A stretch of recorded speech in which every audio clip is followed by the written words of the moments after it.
comfortably, then we'll begin. Hey, good evening and welcome everybody. It's Ukraine Update here on the Shills. We got quite a few things we're going to get into today, like Turkey and them signing the deal for Finland to join NATO. We've got the great news of the ICC issuing the arrest warrants and whatnot. Oh yeah, Putler, they're coming for you. Poland and Slovakia are going to be sending some MiGs over to Ukraine. We got all that and more. But first, as always, we got to kick it in with operator Starsky for some of the headlines.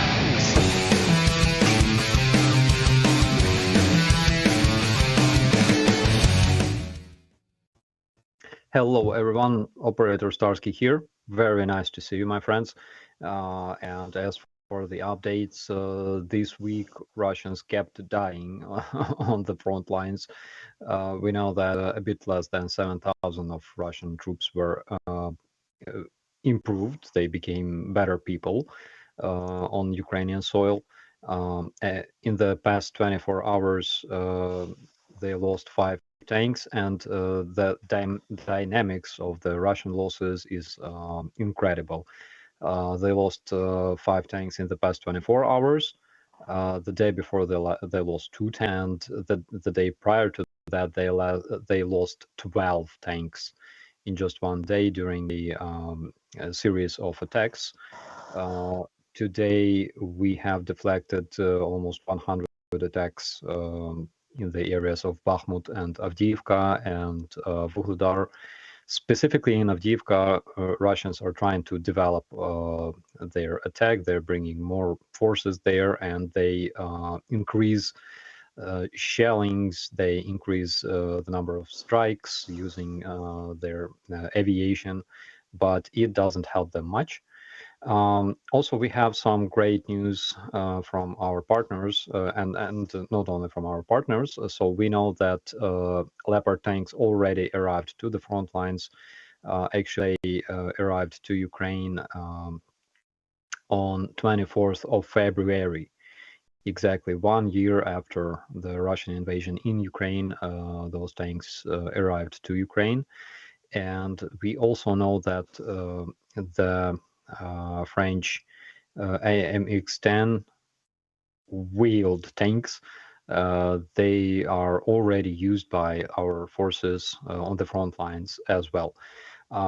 We also received information from the USA that they have evidence that China delivered ammunition to the Russian troops, which is very interesting.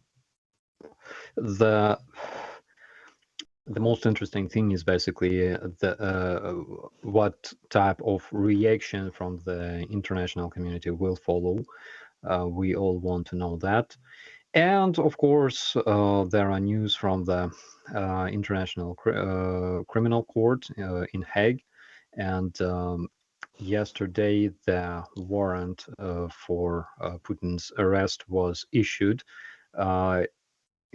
So they issued a warrant for arresting Putin and Maria something something, his chief responsible for children's services in Russia, because she basically manages everything related to accommodating kidnapped Ukrainian children on the territory of Russia, sending them to different camps and things like that. And one of the craziest things that we know as of today is that Russian citizens actually have right to adopt Ukrainian kids, even though they have their own parents in Ukraine.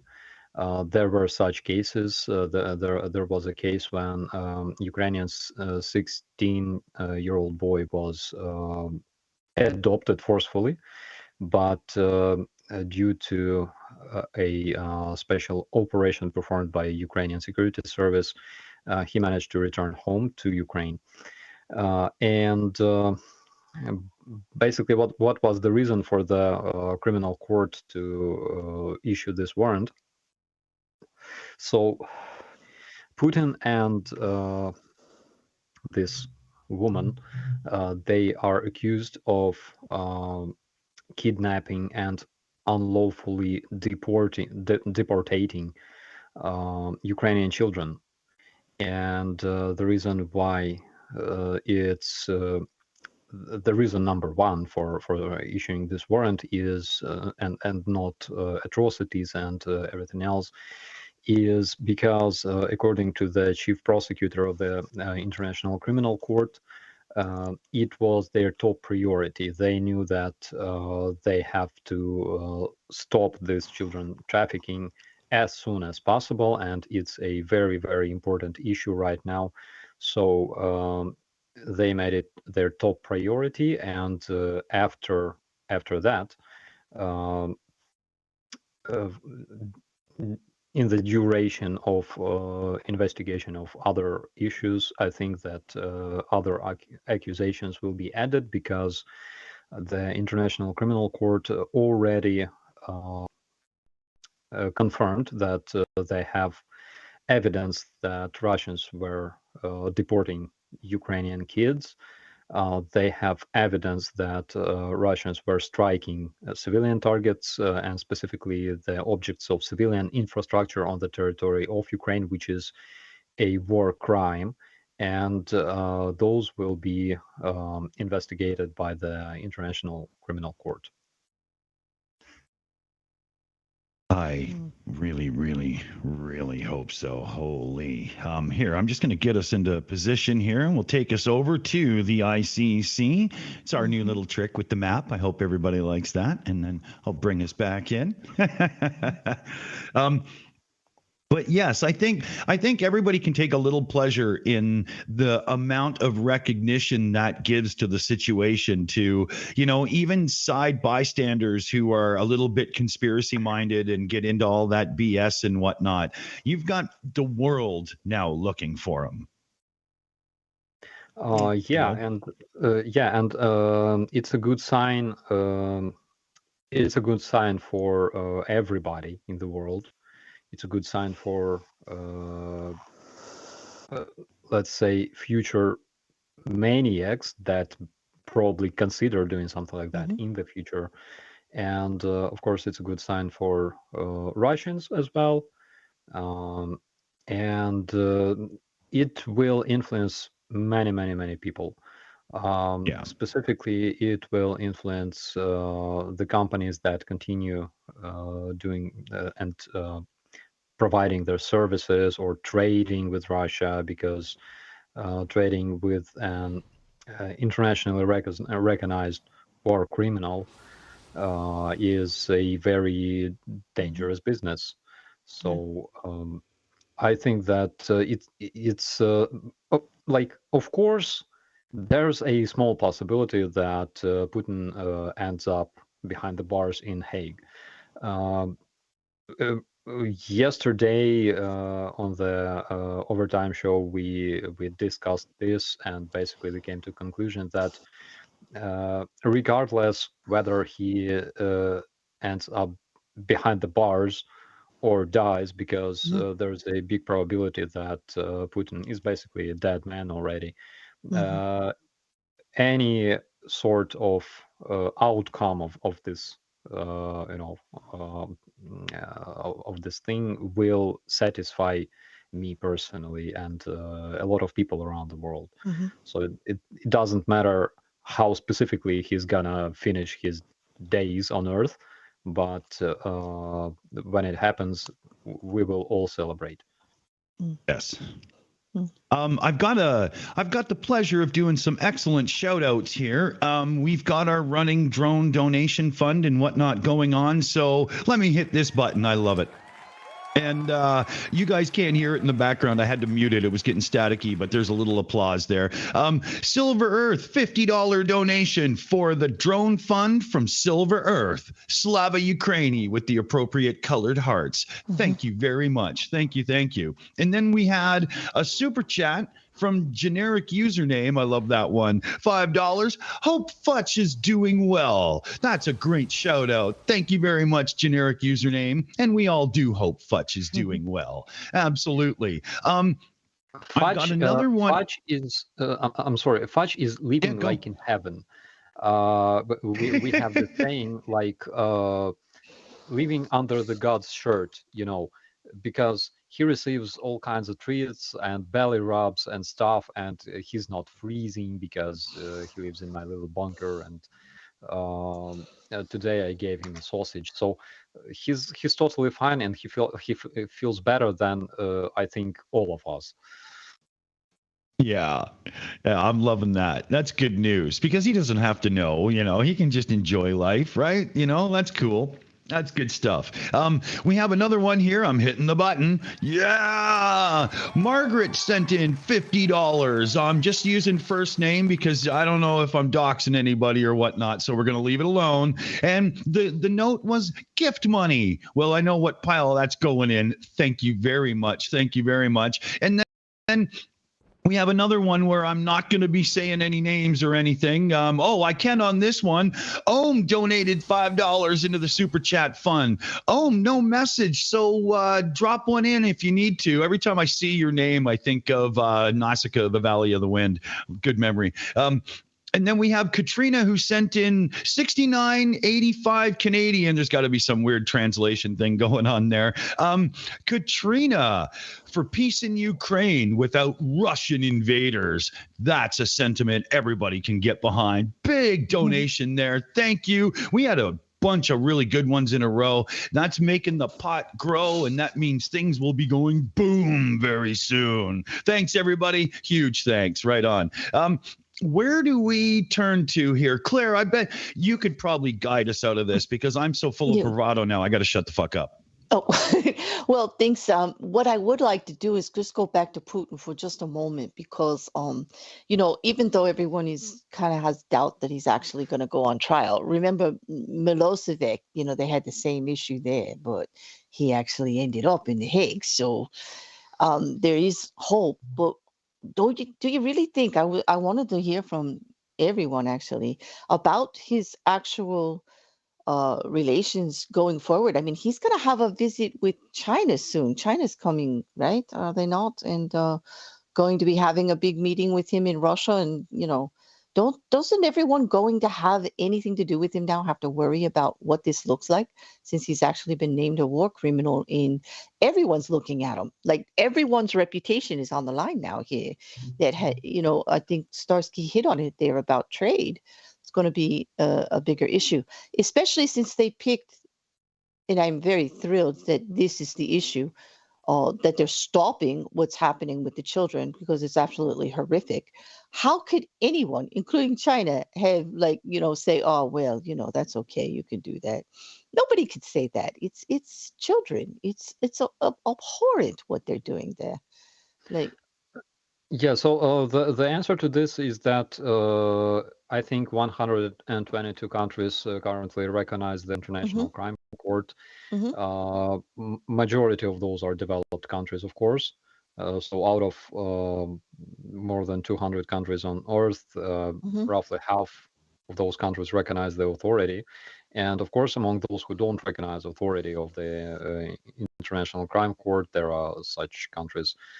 I believe China is not one of them. I think we also need to point out the fact that the Chinese are engaged in their own unscrupulous activities with various groups, specifically like the Uyghurs and the Tibetans.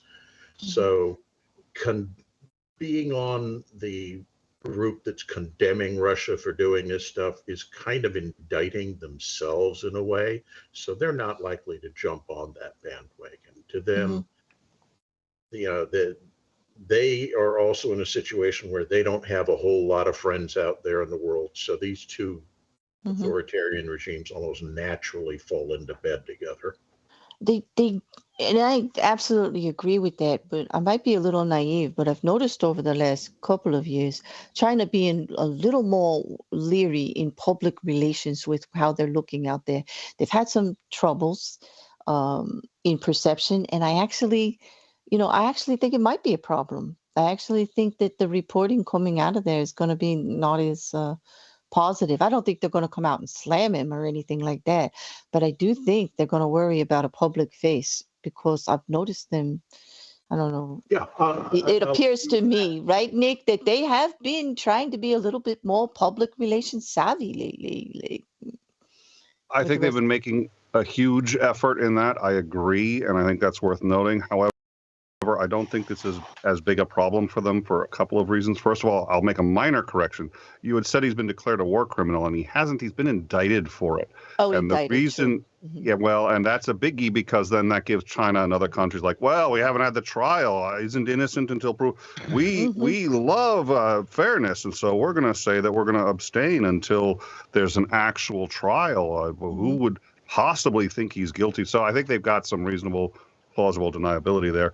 I also think that, I mean, you have to realize they don't try in absentia. So there isn't going to be a trial unless he gets turned over. He has to be turned over by either the Russians themselves, who won't do it unless there's some kind of coup and they choose to do it, which I think is probably unlikely, or if he steps foot in a member country that is I believe they're obligated to arrest him. So if he goes to Germany, if he goes to the U.S. to visit, actually the U.S. isn't, so he could go to the U.S. He's perfectly safe.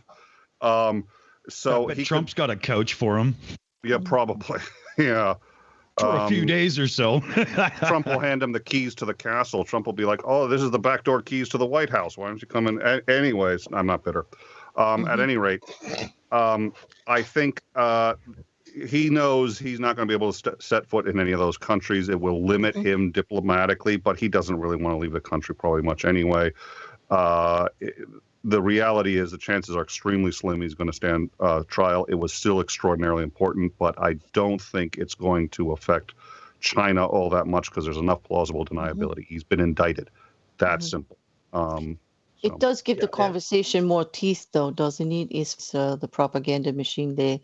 It does make a conversation out there that they don't actually want out there, right? Like, I think it does, and it also allows people to say something, which is, look, we can talk about what's been indicted, we can talk about what's on paper, we can talk about what the truth is. I mean, this is like getting Al Capone in jail for tax fraud. He's doing so much worse. Let's stop pretending that, is that going to work? I don't. It's an Overton window, right? The more pressure you can apply, this is one more thing that's applying a decent amount of pressure. I wouldn't overemphasize it, but I also wouldn't say it's meaningless, including but not limited to just because it'll probably never stand trial. No, it's important, and there's going to be more, and there's people working below him who are now scared. So it's just more pressure. I think it's a uniform. That's an unspoken part of this that I haven't heard mentioned so far. Is this should put some internal pressure on his whole circle and whatnot, because now it's not just him that's a target, right? Yeah, they named the other woman who's in charge, right? Yeah. Yeah, the real focus of this indictment is not on Putin. It's on the woman who's heading up the agency, people who work closely with her staff, etc. And it's putting them on notice as, you're engaged in illegal activity. And, we could have a Nuremberg post-war sort of trial on just this one feature alone. So you guys better start making arrangements so that when this conflict ends, you can get these kids returned to their parents. Because otherwise you end up with a situation like we had in our country, where, we start separating kids from their illegal immigrant parents and detaining them separately, and no one's keeping records, so no one has any way to get these kids back to where they're supposed to be. Yes, one very interesting thing was confirmed today, I think, by the American authorities, that the sanctions against Russia will not be cancelled unless Putin is brought to Hague.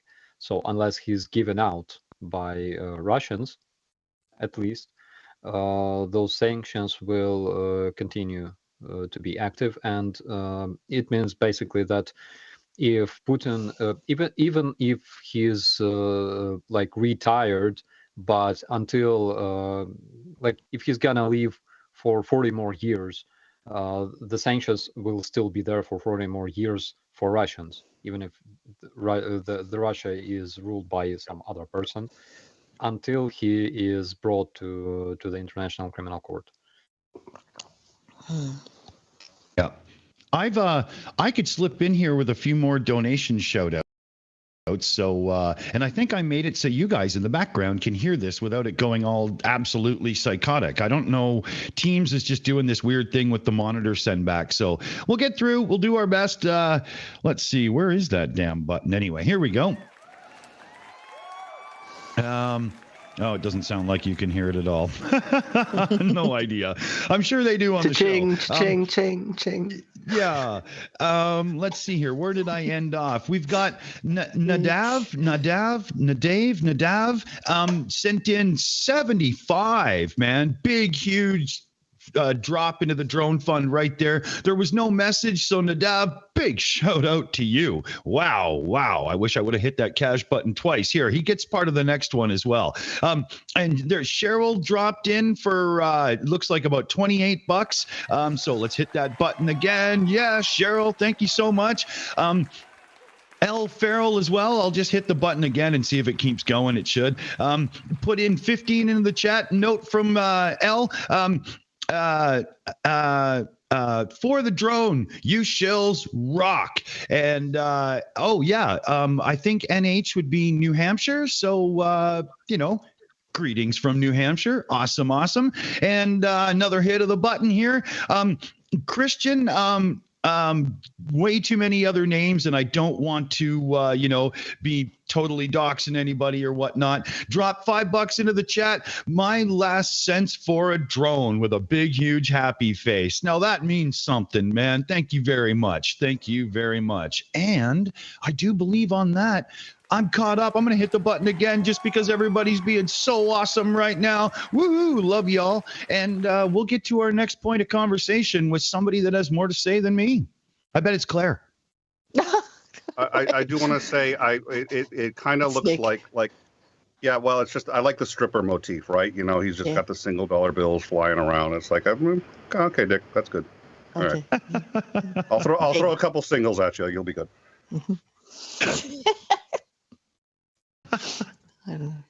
I don't know. On that, Dick, do you want to talk Turkey and Finland? Yeah, good call. NATO. Good call. Yeah. Let me see if I can find where we want to be. Here we go. Well, actually, I do have a question. While we got dead air anyway. So, Operator Starsky, I wanted to know. Obviously, you guys have to be planning already for how you're going to deal with reconstruction, but you have an additional problem. Reconstruction is always a problem for a country that's been through this. But you have a large number of civilians that have been kidnapped and taken by Russia. So could you tell me, A, roughly how many civilians do you think have been kidnapped? B, how many of them are children? And C, how much planning... How are you guys dealing with the fact that this is going to be a major issue once the war is over? So the last number I saw was 2.5 million, 2.5 million people that were deported from Ukraine to the territory of Russia, and including distant areas of Russia like Vladivostok, and it's an ass of the world basically. And another number I've heard was between 200,000 and 600,000 children. So those are brought to different camps and institutions, and they are being adopted by Russian citizens, and there are already cases when those Russian citizens that adopted Ukrainian kids were basically selling them for different intersexual slavery, basically. And how they will be returned is As a military, I cannot answer this question because it requires combined work, joint efforts of different specialists that at least have some imagination how to do that, because we never faced that.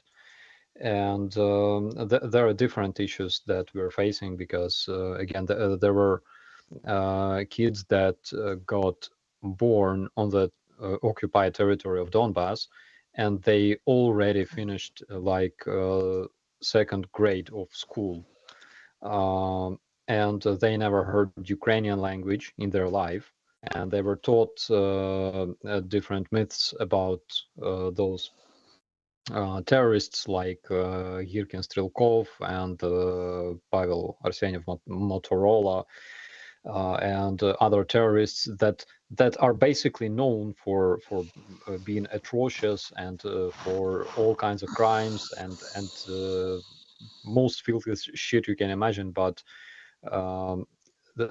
they are considered as heroes. In Russia, they make like those big boards with them and stuff like that, and those kids were raised in such conditions. So personally, I have no idea how to do it. It's something that we have never faced and something that we should understand how to deal with, because there were different, let's say, initiatives from our government. For example, we had this program. So kids from the occupied territories of Donbass, it was already years ago. They had benefits while joining to Ukrainian institutes and academies. So basically, they could travel from the uncontrolled territory, like occupied Donbass, to the controlled territory of Ukraine, join some institute without any sort of exams. They had benefits like that, and some people were, some Ukrainians actually supported that. Other Ukrainians didn't support that because, for example, kids of Ukrainian soldiers, and that's basically why Zelensky's government was criticized for example, kids of Ukrainian soldiers, they had to pass different exams, while kids of people living on the occupied territory of Donbass, and theoretically, some of those parents of those kids, they were serving in the terrorist groups and shooting Ukrainian soldiers, but they had such benefits. But again, it was a decision of the government, and I think that whatever we can do, we have to do. The main idea of Zelensky and his government was to show that Ukraine offers you opportunities, protection, all kinds of state services, all kinds of protection from police, from law enforcement, all kinds of medical services, because we have free medicine for people, and education, of course, free education for people, and things like that. And at the same time, what do they have at the uncontrolled territory? Those republics, those artificially created republics, are not recognized by the world. They have absolutely zero protection from police and stuff like that, because there is no law enforcement. There's a bunch of those thugs calling themselves Cossacks for some reason. Those are basically like drunk freaking pirates that came from like Kuban and things like that.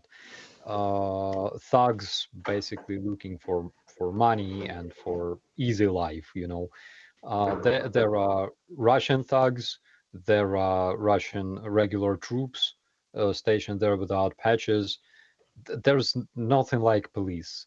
Police consists mainly of thugs who control all kinds of illegal activities there. And they are known, again, there were like so many cases that don't even want to mention the numbers, but that they're all documented. When those policemen would kidnap people and demand ransom for those people, even people living there in Donbass. And this process is known among locals as попасть на яму, which means to get into a cellar. So they were kept somewhere in a basement and tortured, of course, and their relatives had to bring some kind of ransom if they wanted to see their relative alive. That's the Led Zeppelin song, Gallows Pole. My brother, what did you bring me to save me from the gallows pole? Like, come on, really? Yeah. And of course they have no education and no future, because they can travel for the only place on earth, actually 3 places on earth they can travel freely if they want to have a better future, is Russia, is South Ossetia, and Abkhazia. Probably like North Korea or Iran.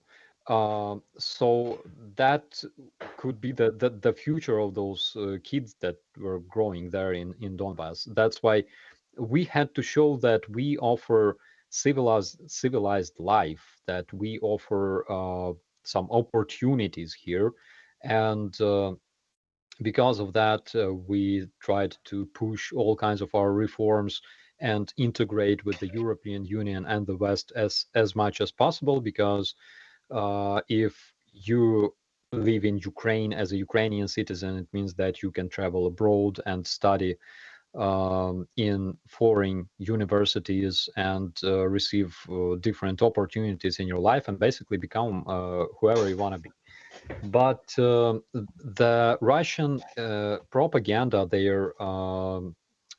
this Russocentrism, which is basically Russian fascism, this ideology of Russian world, is specifically created to make sure that it doesn't happen, that people will not travel to Europe because Europe is it's occupied by gays, perverts, that people don't believe in God, and other things. And of course, they all hate Russia because they're all evil, and Russia is the only chosen country on earth. So that's the Nothing thing. North Korean about that.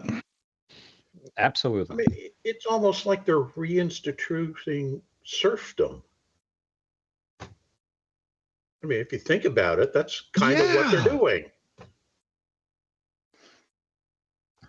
And the other day I saw this speech of Timothy Snyder. He's a professor of history in the Yale University. And he made a speech for the Security Assembly of the United Nations. And he talked about so-called Russophobia.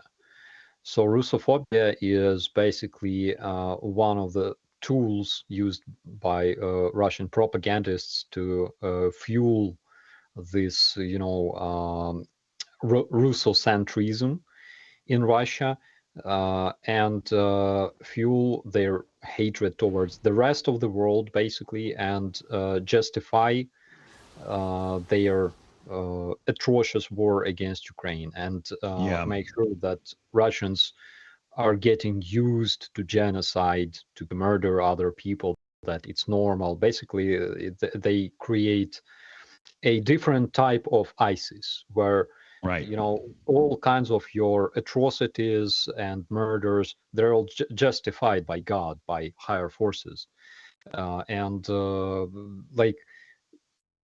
same as Islam has nothing to do with ISIS, because one of the most peaceful religions in the world. Same, Russians don't have anything with being anti-fascist, because basically what they do is creating a different type of absolutely Nazi and fascist society, turning them into terrorists, training and educating them that they can easily kill other people and invade other countries because they hate you. Yeah. And one of the points that was made by Mr. Snyder was that every empire that attacked some other foreign state always plays a victim. They always show that or try to say or convince everybody that they are the victim. That's why they had to attack first. Yeah, that makes total sense. I just got to jump in because I'm getting really behind on some shout outs here. So let me just copy this one into place so that I'm up to date here. Sorry, everybody. I'm scrambling in the background trying to get everything done. Okay, I get to hit this button. Yeah. So it's Sybil Freeberg, $10. Slava Ukraini, love you, Starsky. Hate Putler. What a great shout. That's awesome. And then I can come over to here, and we've got generic username threw $20 into the super chat fund. Wanted to say thank you to Starsky and to the Shills for everything you do. Glory to Ukraine. Oh, what a great shout, man. Thank you very much. Raven7 donated $10 direct into the fund. Thank you, Raven. Today I stopped and talked to an old man on my street. He had been 5 times to Ukraine delivering aid. I saw the flags in his van. Support is still strong. Slava Ukraini. Put this to the boom boom fund. Oh, will do, Raven. Awesome. And then we had Graham Price in, 30-month member to the Shills. Wow, big shout out there. Just saying hi and keep up all the good work, guys. Well, thank you very much, Graham. We definitely will. Where am I next here? Generic username became a member. Oh, yeah. Welcome to the family, generic username. Thank you very much. Don't I have a button for that? Fuck. I'll find it after here and I'll trigger it in. There we go. And Brag Your Biz jumped in with $30 donation direct in, and that's CF Beauty on the Shills chat, everybody, and that's going right to the Boom Boom fund as well. Thank you very much, CF Beauty. Next up, I got 877 Swiss Miss tossed in $5 as well. Thank you very much. Sorry, you can only donate this way at the moment, so it works out to be like 11 or 12 bucks or something. So, even better. Thank you very much. Next time, Streamlabs, we'll see you over there. That'll be awesome. Thanks, Swiss Miss. Very nice of you. And then we had one that just came in from Judy, $65 thrown into the fund. And a note from Judy just says Judy, but I know it's for Boom Boom, so I know exactly what to do with it. Let's hit that button one more time. Now, am I totally caught up? Did I get everything? Let me just see, because sometimes something happens while I'm talking and then I miss one. Holy dear Lord, we've done it. We can send it over to Dave right now because he's going to bring in some viewer questions. Dave. It wasn't unmuting. I don't know why, but hello, I'm back. Relatively well. I'm not dying anymore. Question from Brindlewise. Did I see some grain silos in Ukraine hit by missiles and burst into flames about 2 days ago? As a farmer myself, I'm noticing the millions of dollars of equipment lost. I don't remember about such attacks recently, but we know that they happened last year. Russians were not only stealing Ukrainian grain, but they were also striking the grain storages located at the territory of Ukraine, specifically in Mykolaiv and Odessa. And there were many cases when, unfortunately, Ukrainian fields were set on fire. And there's a lot of pictures showing those fields completely burnt to ashes. And as a Ukrainian, this is, I think, is horrifying because Ukrainians are known for growing crops and making bread, and this is part of our culture. not only like part of our economy, but it's part of our culture. We are bread makers and bakers, and seeing those fields in flames, it's something horrific. Definitely. I'm glad the issue is not as much of an issue as it once was, particularly on a farm myself. There's a couple of questions that I want to combine, if I may. There's one from Chuck. Have you come across foreign-trained Ukrainians, and what are your impressions? And there's one further up that says, from Woody, the US Embassy of Ukraine is overloaded with calls. Who are the best people to contact about providing funding for the fight? As for Ukrainians trained abroad, yes, I know at least a bunch of artillerists, Ukrainian artillery guys that were trained of using Panzerhaubitze, the German armored self-propelled howitzer, and I think that they were trained literally by oh my god, one of the grandsons of Clausewitz, I think, and there are also guys that were trained in the UK. They arrived to Kiev like last year, and I know some of those guys. The main difference is that they learned how to operate like soldiers. They received their training at the level of privates, right? In Ukrainian language, soldier is a private. So I mix up those things. The privates received their training at levels of privates. Sergeants, of course, received their NCO courses, because it's very important.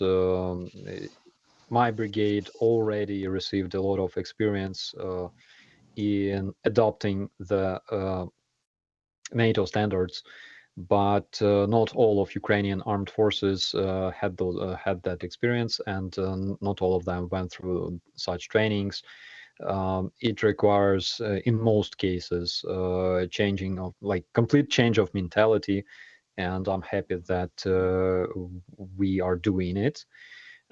And of course, I think one of the most crucial things they learned was the NATO standards of planning, operation, and decision making. So they learned the military decision making process like NATO armies. They learned troop leading process like in the NATO armies, and of course they also learned operating foreign equipment and weaponry, which is again very, very important, because sooner or later we will switch to the NATO standard of weaponry, same caliber for everything, and I think it's great. It's something that we should try to reach, as soon as possible.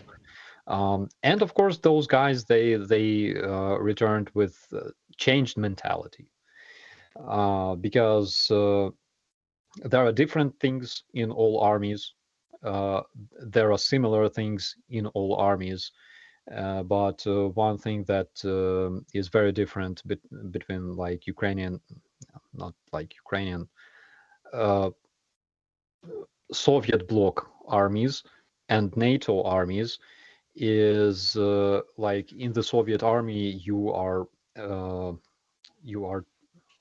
taught to suffer, and you are taught to think that this is normal.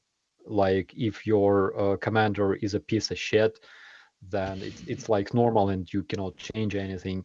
In the NATO armies, officers are taught not to be like piece of shit. And Sergeant Corps, NCO Corps, Again, it's one of the most important elements of every army in the Soviet and post-Soviet space. Sergeant was basically another private who de jure he had some different responsibilities, but de facto he was just the same private as others. And they didn't do any of those duties that NCOs should do. And that's why in the post-Soviet space, officers were overloaded with tasks, because officers had not only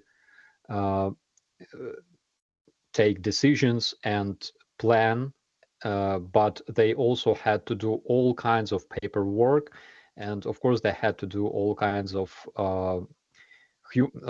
human resource management. Okay, so whenever something happens to a soldier, either he gets drunk or he has some family issues or whatever, sergeants didn't manage those things in the post-Soviet armies.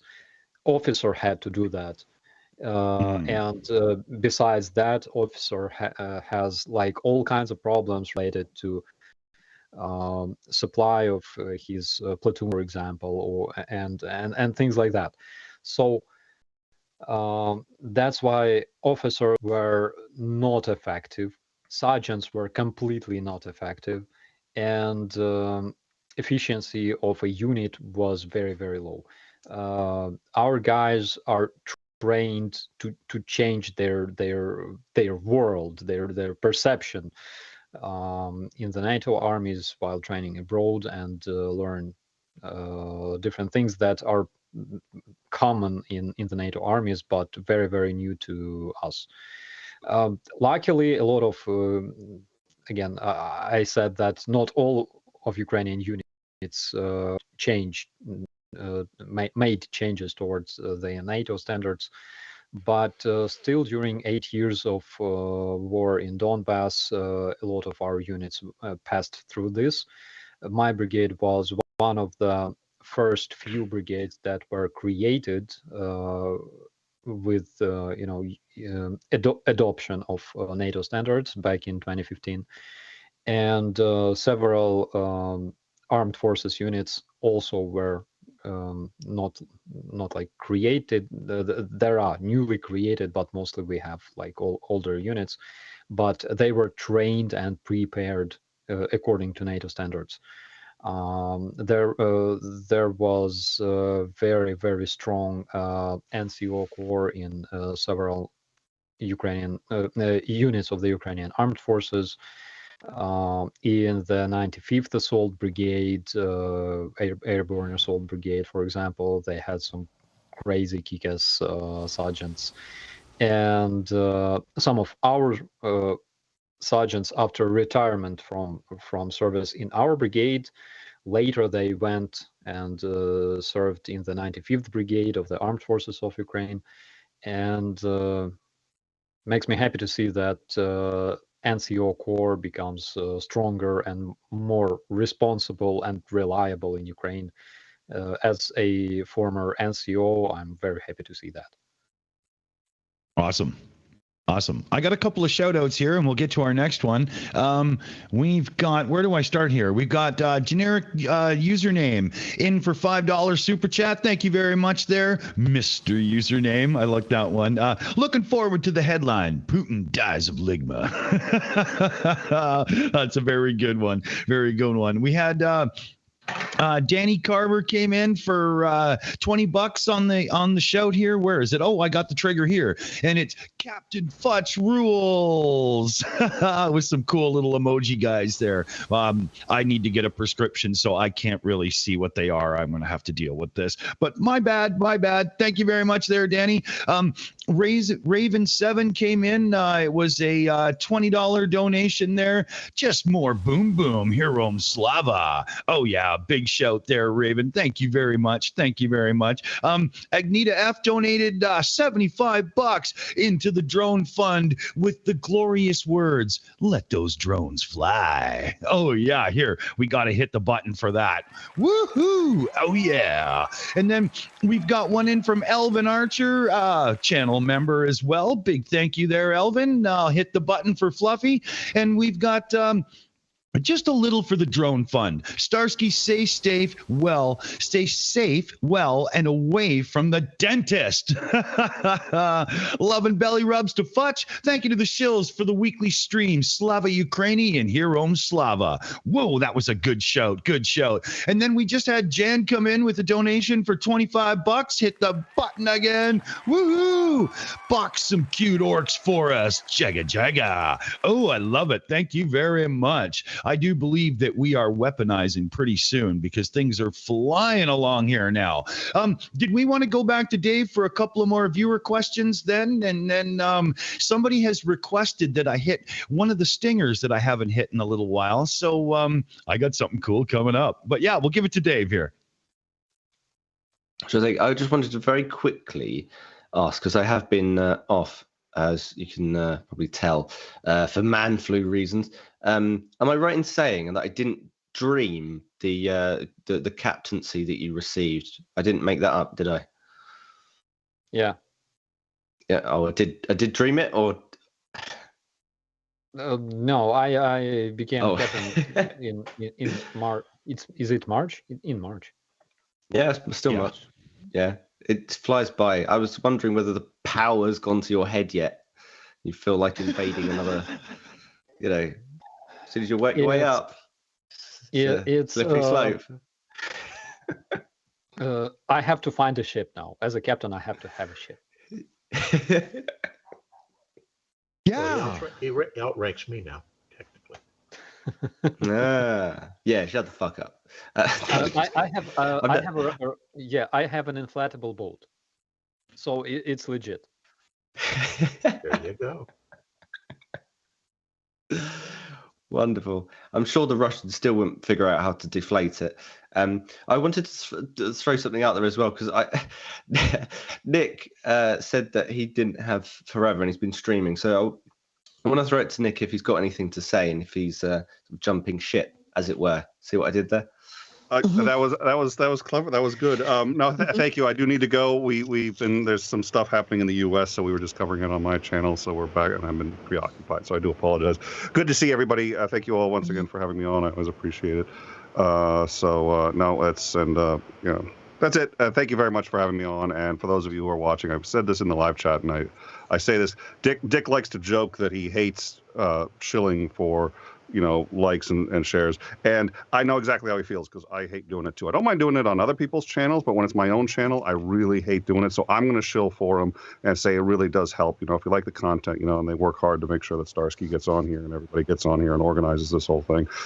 Dick is a slouch. He's incompetent. There's very few things I've ever seen him do really well, but he works his ass off for the show. And so best thing you can do is smash that like button and make sure that you appreciate the fact that of the things that of the many things that he obviously really could use a little help with. Producing the show isn't one of them, but for smashing that like button. So thank you all very much.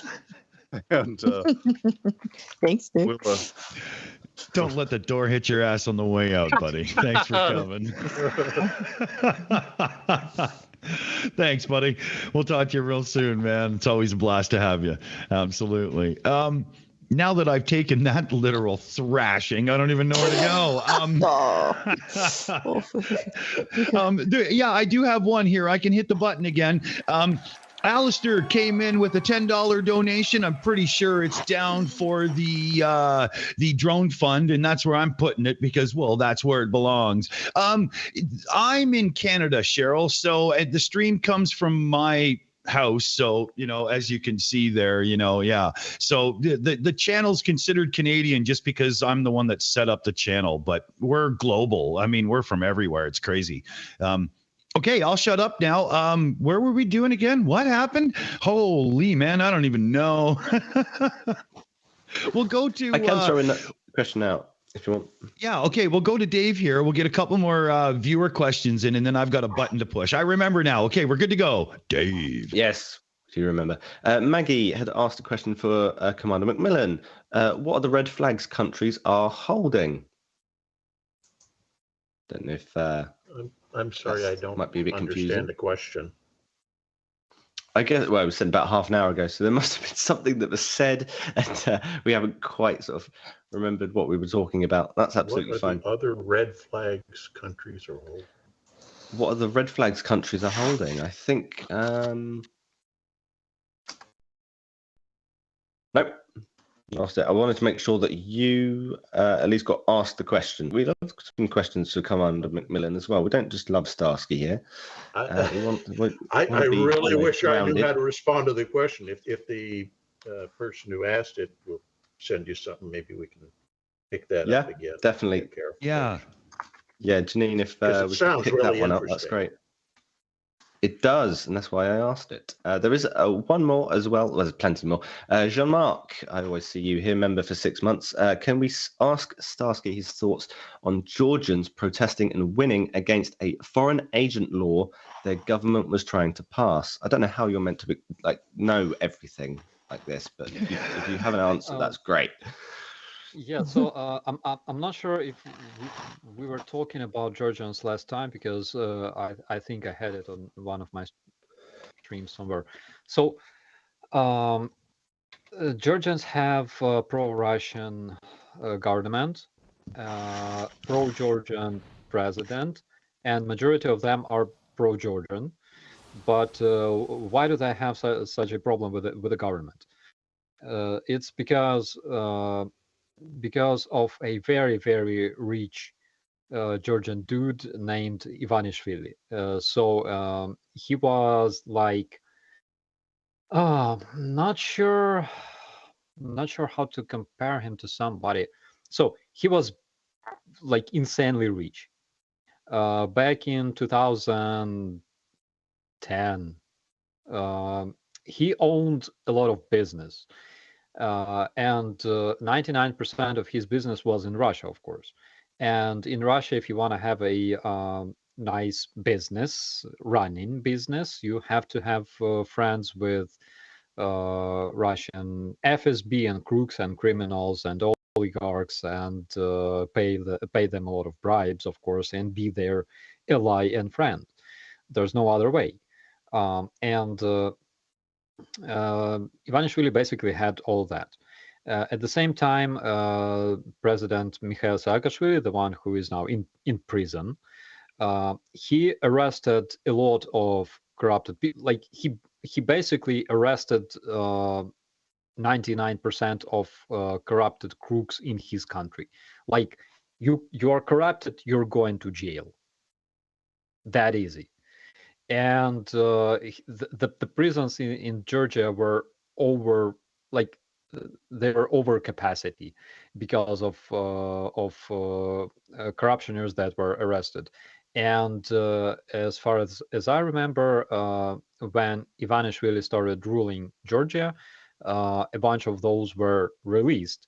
But the problem was, so how come this Russian influence became so strong in Georgia just several years after this horrific Russian invasion in Georgia? Like how did it even happen? And the answer to this is again this Ivanishvili. So why people loved him is because he was giving money. He was giving out money left and right.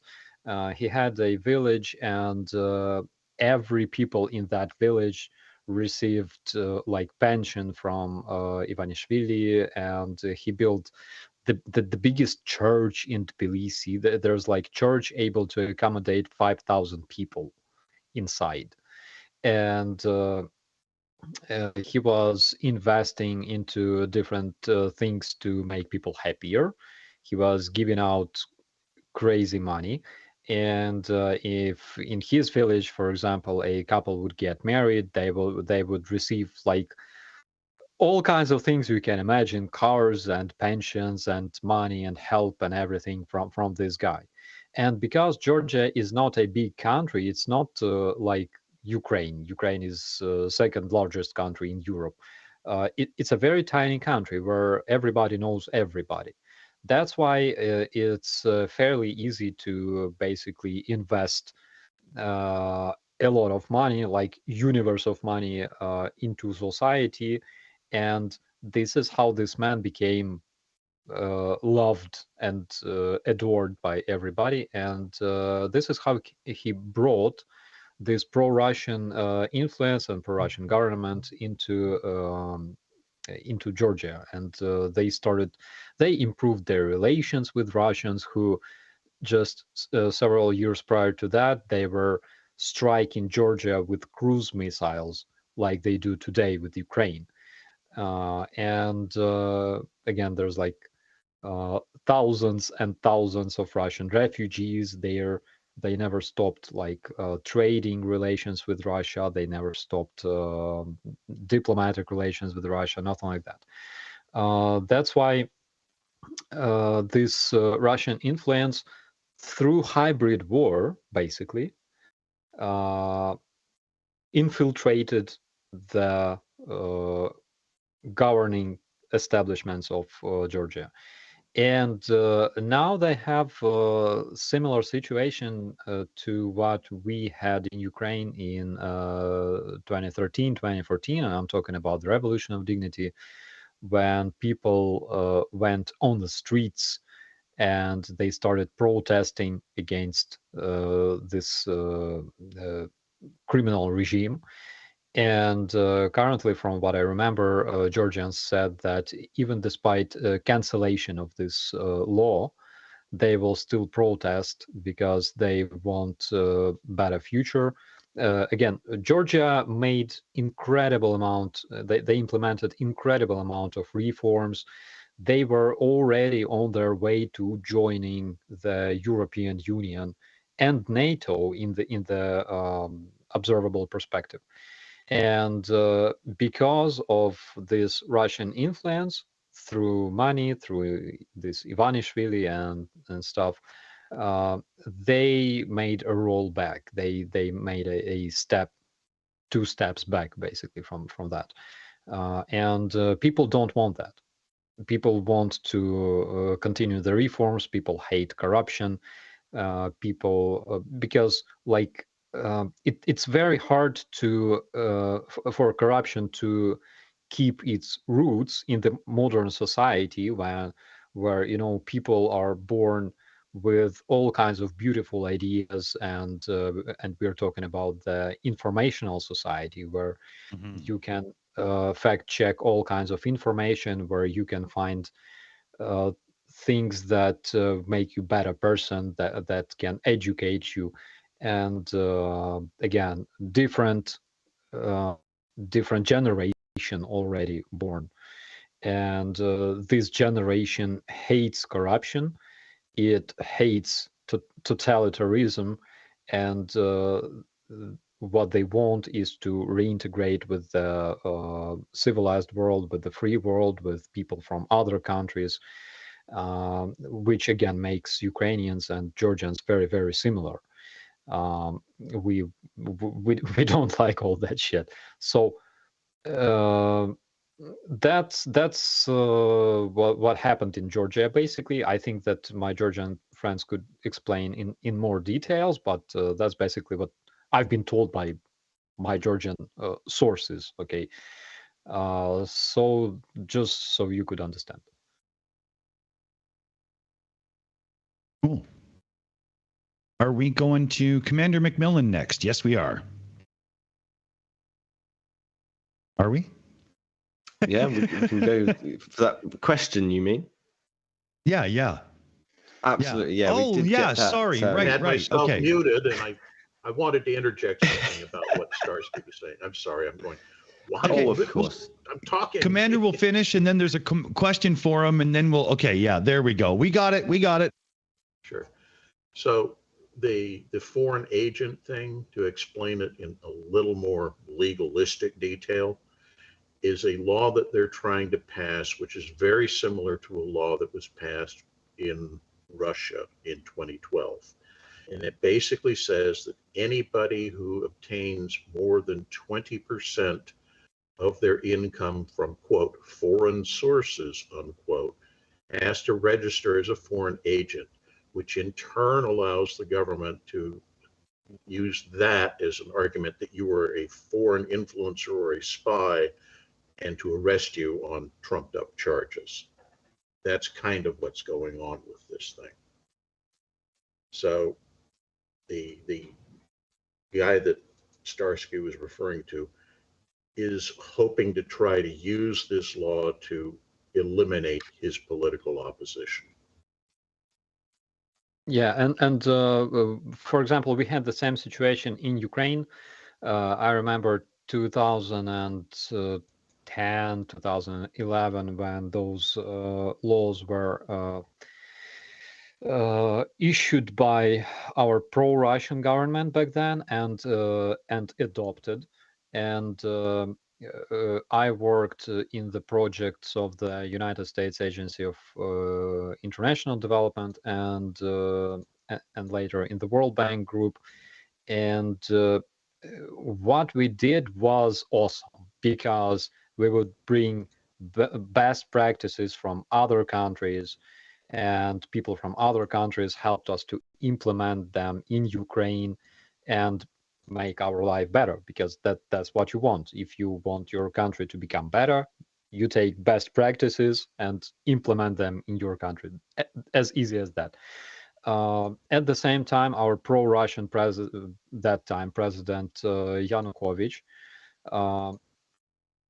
adopted this law about the foreign agents, and we had that shit in Ukraine as well. And that's why a lot of our projects had to shut down. And we had, for example, back in those days, like 2008, 2009, 2010 even, we had colleagues in Moscow. We had this World Bank office in Ukraine, responsible for operations in Ukraine, Moldova, and Belarus. It's where I worked. And another office was located in Moscow, and it was responsible for Russia, because Russia is a big country. And later, when Russians adopted this shit, that office shut down, and everything.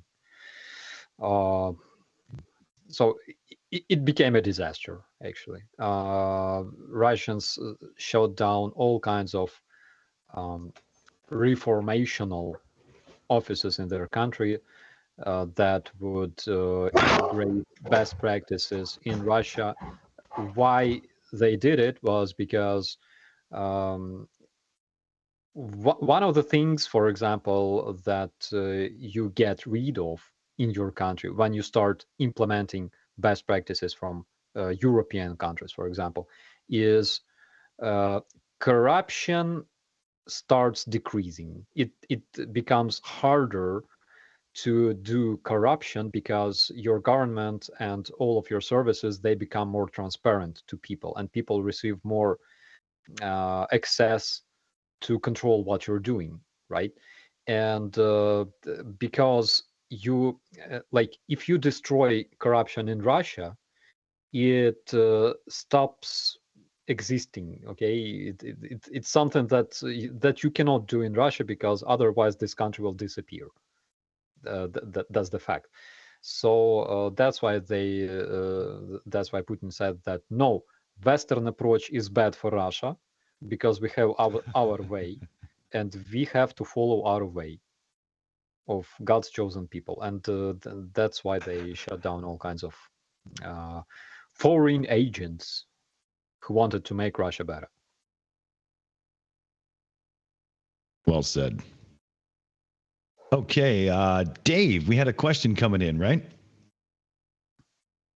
We did. I can find it. I'm just having some tech issues, so I'm fine now. That was just thrown at me. I'm just trying to find the right page. It's like one of the craziest things that we always hear from, for example, American supporters of the Russian terrorism is that we were treating Russia bad. we did all kinds of bad things to Russia, like bringing Russia to all kinds of international institutions, dragging it to G8, okay, implementing all kinds of reform.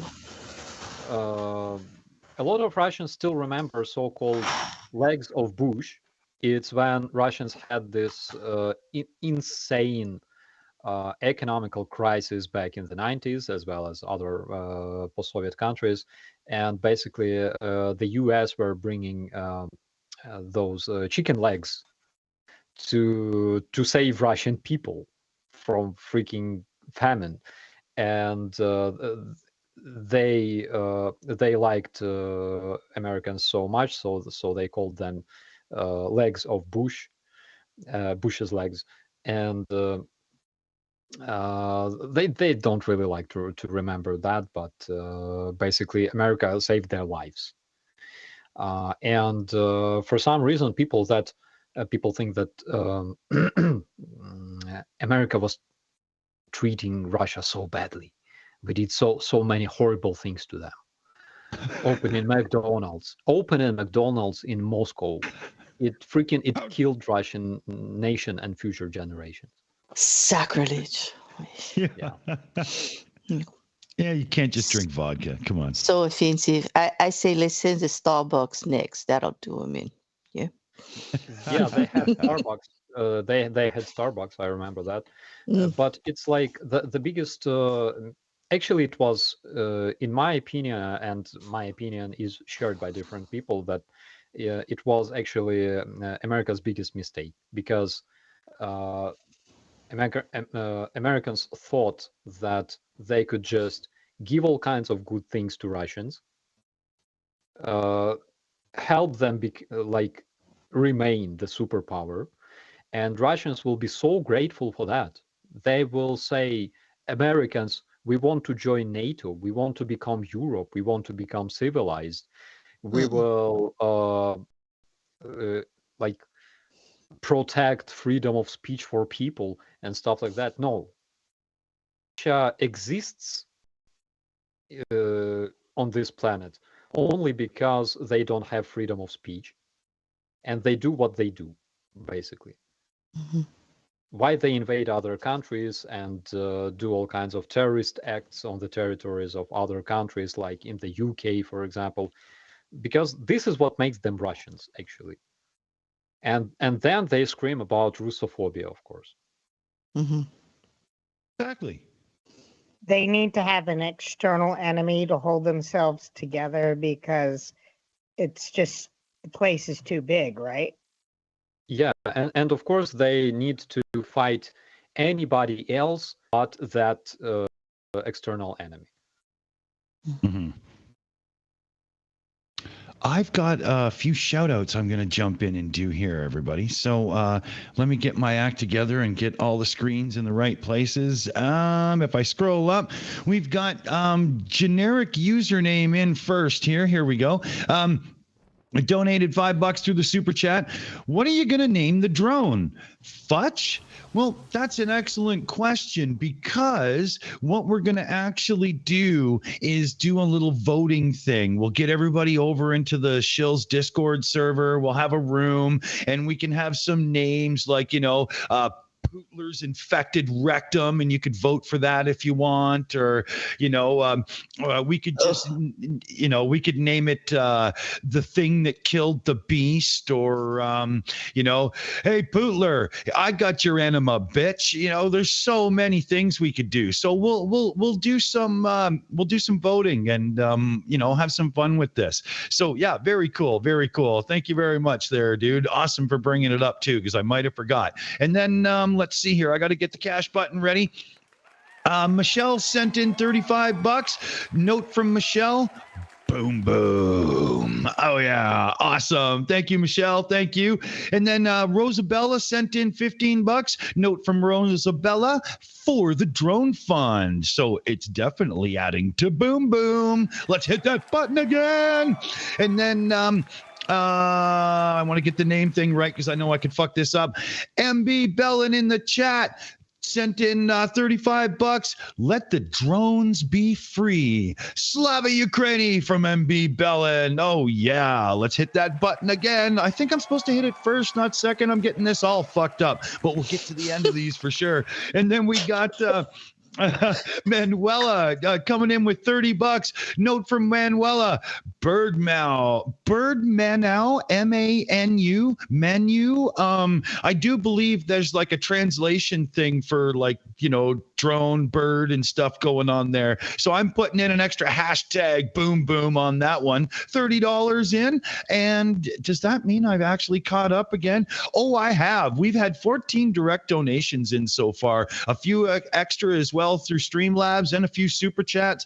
Pot's growing fast. We're going to have to get this name thing sorted out real cool. Going to hit this one more time as a big thanks to everybody. Woohoo! And let's see here. Oh, yeah, right. I'm supposed to do a thing now. So we haven't done this in a bit. I don't even know if this is going to work. I wonder if Starsky knows it's coming. Oh, it's not going to work. No. It's supposed to be the Tale of Young Starsky thing because we had a couple people in the chat request this come up again. So it is a Tale of Young Starsky. Oh, my God. First of all, as for drones, I vote for Legolas. Yes. The elf. Good one. Because Legolas he was an orc slayer and he was sexy as fuck. That's why I think it's a great shot. A great shot. Yeah. Or Harry Potter because Harry Potter was slaying the forces of darkness. Also, Ukrainians do magic. Also, Harry Potter was in the house of Gryffindor, and Gryffindor is the best house in Hogwarts, of course. Others suck. And as for the story, so I ditched lessons at my girlfriend's apartment in high school, and it was like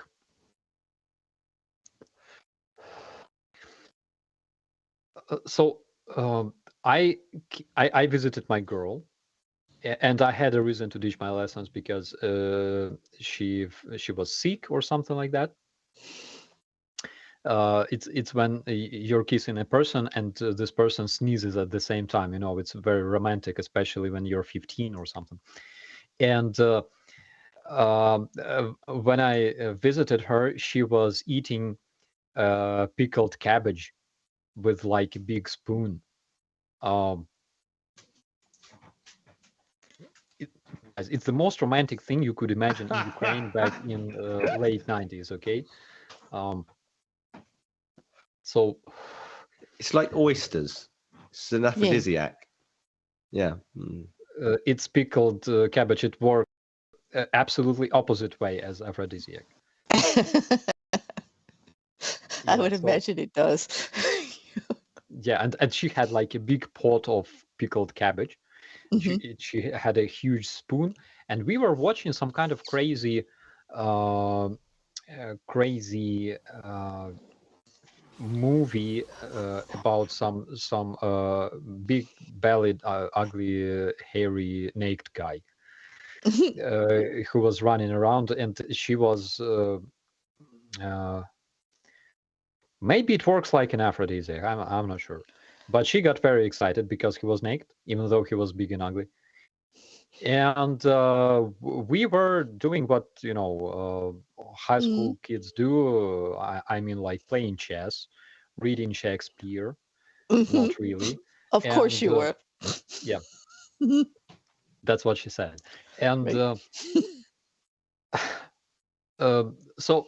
Funniest thing about this day was, as I remember it, I had my friends at school, and there were like bigger guys, because I was a small nerd, always bullied for my long hair and stuff. And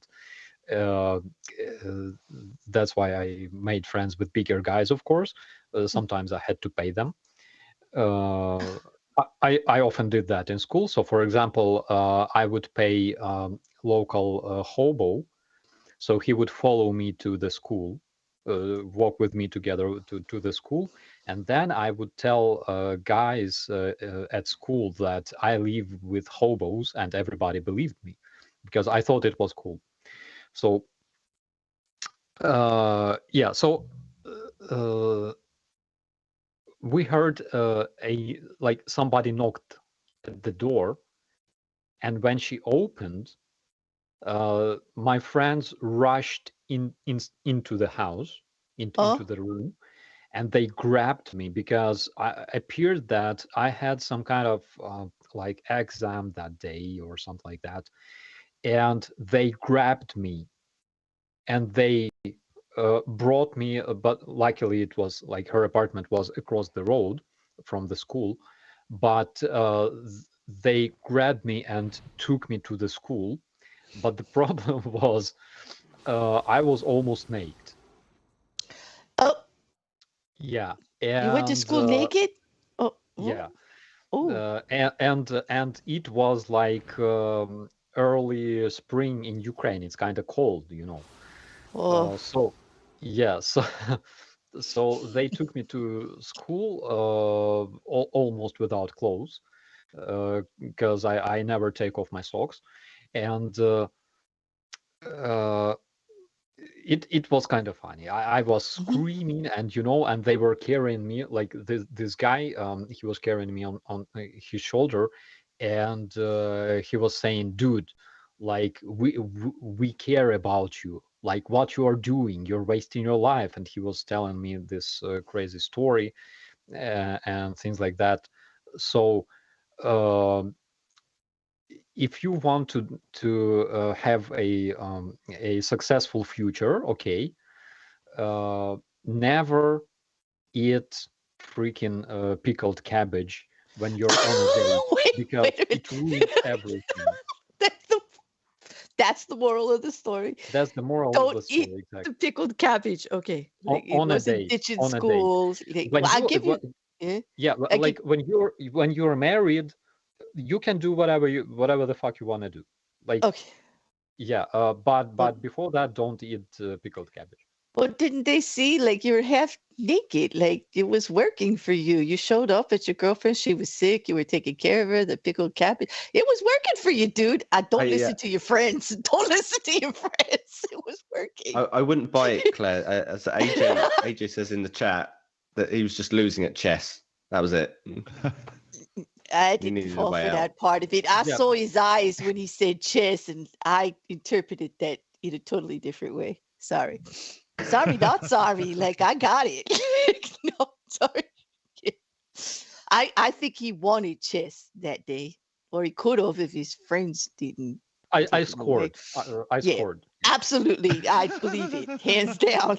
I mean. Oh man, that's funny. Okay, I'm gonna jump in here and do a few shout outs because I don't want to get too far behind. I get really flustered. Then let's see, where do I start at? Swiss Miss 10 CHF. What the hell is that one again? Amy would know right away. Damn it, makes me look bad. For the Futz drone to drop a cigarette on Putin. I like it. Here, let me hit the button there. John threw in there's a translation of cash there, so we're going to call it $30 to be sure for the drone. And then those are Swiss francs, by the way. Oh, okay. Oh, right. That's the one that always screws me up. Commander Prankster. Oh, here we go. Yes. $30. Let me hit the button here. There's one of those Zara. Damn it. I should have done the translation thing in the background. I'll redo this one again so I can actually not fuck it up. We had generic username in for $5. Just a few bucks in honor of Ivan the Smoker. Keep lighting up around the flammable materials. I love it. I love it. And then we have one here from Putin will hang in the middle of the Kremlin. Haig looks good at this time of year with a big, strong arm, Slava Ukraini, the flags and all. What a great message that there is. And then we've got one from Nancy here. Drone fund from Nancy, $20 into the pile. Big shout out there. Thank you very much. And I still have to scroll.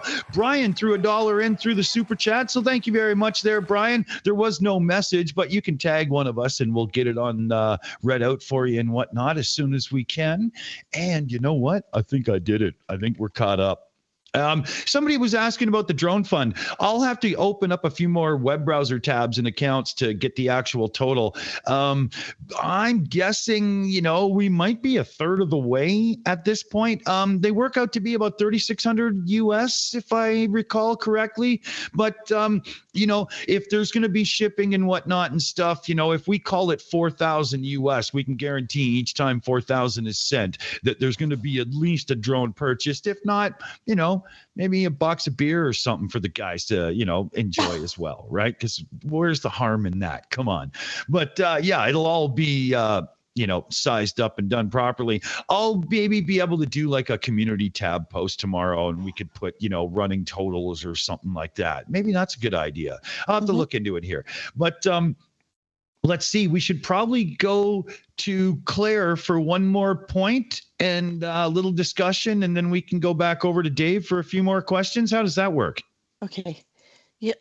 Okay, great. I think we did talk a little bit about it, but Poland and Slovakia becoming the first NATO countries to send MiGs over there to the Ukraine. But I do believe, Starsky, that there was some talk back and forth about obviously F-16s would be much more appreciated from the reporting I saw coming out of Ukraine and all. And also, I am sorry that the US did actually say that they're still not going to do that, which I wish they would just get on board with. So that one, I'm very disappointed in them. But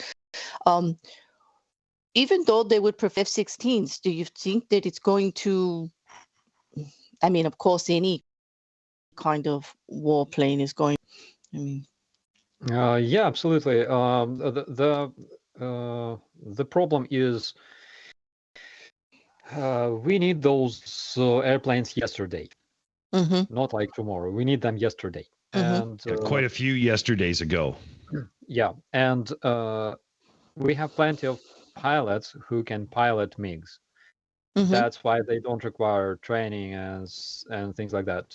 That's why if we have a lot of MiGs tomorrow, that would be awesome. At the same time, F-16s, they are more advanced as MiGs. They are sexy as fuck, and of course, like everybody likes F-16s. And those require training.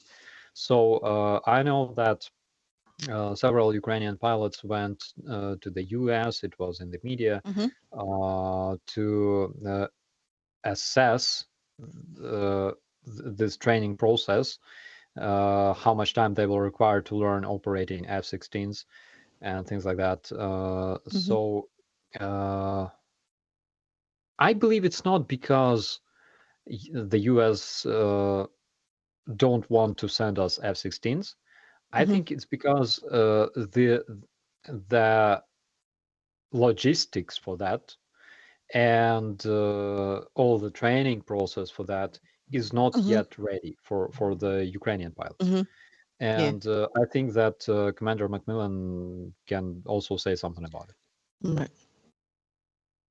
Yeah, it's a bigger issue than just pilots. And it's the logistic thing, it's spare parts, it's getting ground crew trained on how to maintain, how to arm the aircraft, all of that stuff. And to try to do that in the middle of a war is going to put an enormous strain on the Ukrainian Air Force's system. So getting them older Russian aircraft probably meets the requirement. I know I'll get pimp slapped around by the experts on this, but honestly, a MiG-29 for the purposes that Ukraine is going to be employing it, which is for air defense, a MiG-29 is almost equivalent to an F-16. So it's not a huge leap to transition them to the F-16 after the conflict. And presumably, if that happens, they'll actually get something more advanced than just an F-16.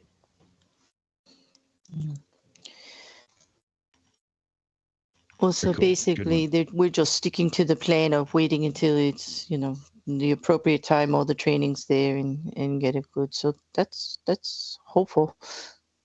Well, I know time is of an essence. So I saw the reporting coming out of Russia, though, or what they were putting on the news feed, that they were saying, we're just gonna, go after those MiGs, this, that, no. But what struck me is watching it PR-wise is that they even mentioned it. So I do believe they are worried. I do believe they have some concern there because they bothered to talk about it, because normally they don't if there's really nothing going on. Absolutely. Yeah. So yeah, I mean, these will, it's essentially 2 squadrons worth. So it will significantly upgrade Ukraine's ability to defend themselves from elements of the airstrikes and the missile strikes that are hitting them. It's not going to change the situation at the front appreciably, but to do that, they'd have to completely change the paradigm to establish Ukrainian air superiority, and that's going to take both better aircraft and a lot more aircraft and properly trained pilots. There's also a doctrinal side to the issue, because my understanding is the Ukrainian Air Force is still largely operating under Russian doctrine. They did not change over to a NATO doctrine yet. So that in and of itself creates issues as well. Yeah. Besides that, Russians achieved something very, very important recently, because I'm following Russian news and their social media. So they achieved some very important victory for Russia that completely changes the history of the world. So they downed the American drone. And if you think I'm joking, then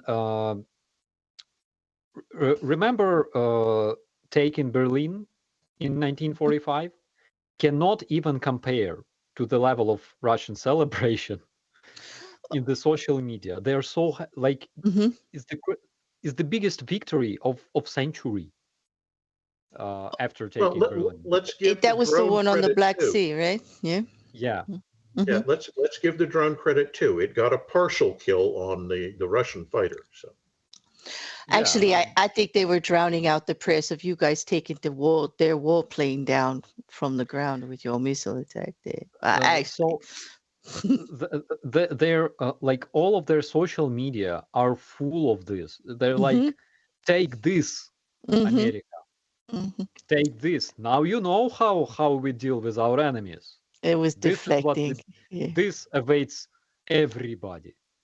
Don't fuck with Russia. And they're so ridiculous. So they even, you remember that postcard of Ukrainian soldier showing a finger to the Moscow flagship. They took this postcard and made it in Russian colors. And this soldier, they made they took this Ukrainian soldier, they made him a Russian soldier, and he's showing a finger to a drone. And I think they like this is in terms of mythology. This is their biggest victory in the 21st century so far. They show us how they deal with their enemies by bravely retreating while Ukraine advances in panic. Exact. Leaving their wounded, leaving everyone. Yep. brave survivors So brave. bravely ran away. Yeah. I was gonna do Well, that one. and no mention of the dollars lost, or the big hit on that nice warplane that just went crumbled. But yeah, it amuses me how much they think we do not pay attention, and how obvious it's becoming. How they're trying to use the media, which you've been telling us about all along. Over it, Captain Starsky, you've been telling us from the start about the Russian propaganda machine, and having grown up with it, like right in our face the whole time. I could see it, but I could also see how the mimicking of the postcard and all of that, they're not even creative anymore. They've got to steal ideas from everywhere, because to me, the more they push it this way, the weaker they look. And that's the one Yeah. thing they don't want. And they're looking rather ridiculous, actually, to come out there about the drone when their warship just like we're not supposed to know that warplane just went down, that you guys didn't just have a major thing with them. No. They think we're not paying attention. My dad had a like big collection of pictures from internet, from Russian internet. I think he still has those. Guys, you would love to see those. So it's, for example, Russians love to exploit this topic of great victory over the German Nazism and things like that. And they always make like posters, big boards, and depicting those heroic men. And they have so much cringe in this field, because, for example, there's like a big board. The words are saying, we remember heroic deeds of our grandfathers, and on the picture there are smiling pilots of Luftwaffe.